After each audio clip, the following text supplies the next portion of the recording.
আসসালামু আলাইকুম। স্বামী স্ত্রী পৃথিবীর সবচেয়ে আপন এবং মধুর একটি সম্পর্কের বন্ধন।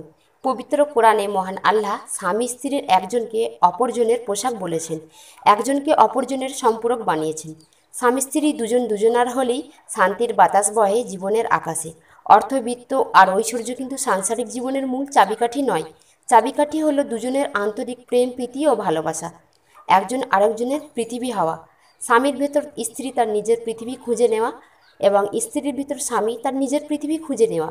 একজন ছাড়া অন্যজন দিশাহারা হওয়া। কিন্তু বর্তমানে এমন মজবুত সম্পর্ক খুব কমই দেখা যায়। বেশিরভাগই সম্পর্ক যেন ভঙ্গুর। আর এই সম্পর্ক দুর্বল হওয়ার সবচেয়ে মূলে যেটা রয়েছে তা হলো সোশ্যাল সাইট। হতে পারে সেটা ফেসবুক বা হোয়াটসঅ্যাপ কিংবা ইমো। প্রায় সংসারেই লক্ষ্য করা যায় স্বামী স্ত্রীর মাঝে সোশ্যাল সাইট চ্যাটিং নিয়ে ঝামেলা, হোক সেটা বন্ধু বা বান্ধবীর সাথে, যার কারণে স্বামী স্ত্রী একে অপরের প্রতি অবিশ্বাস জন্মায়। সংসারে শান্তি থাকে না।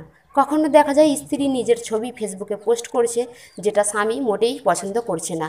আবার দেখা যায় স্বামী অন্য নারীর সাথে চ্যাট করছে, যার ফলে স্ত্রীর মনে একটি সন্দেহের জায়গা তৈরি হচ্ছে। এগুলি মোটেই ঠিক নয়। আপনি যদি স্বামীকে ভালোবাসেন তাহলে অবশ্যই তার কথা মতো চলুন। অনুরূপভাবে যদি স্ত্রীকে ভালোবাসেন তাহলে তার বিশ্বাসের জায়গাটা নষ্ট হতে দেবেন না। কোনো কাজই লুকিয়ে করা উচিত নয়।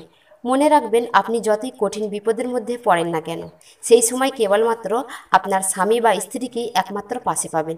তাই আজে বাজে পরপুরুষ বা নারীর সাথে চ্যাট করার মাধ্যমে সম্পর্ক রেখে নিজেদের সম্পর্ক নষ্ট হতে দেবেন না। একে অপরকে ভুল বুঝবেন না। এই বাজে কাজগুলি আজ থেকেই ত্যাগ করুন। নিশ্চয়ই আপনি যদি একজন উত্তম স্বামী কিংবা স্ত্রী হন, তাহলে আল্লাহ আপনাকে এর বিনিময়ে উত্তম পুরস্কার দেবেন। ভিডিওটি ভালো লাগলে বেশি বেশি করে শেয়ার করুন। এই রকম আরও সুন্দর সুন্দর ভিডিও পেতে আমার চ্যানেলটি সাবস্ক্রাইব করুন, তারপর বেল আইকনে ক্লিক করে নোটিফিকেশন অপশনটি অন করে নিন।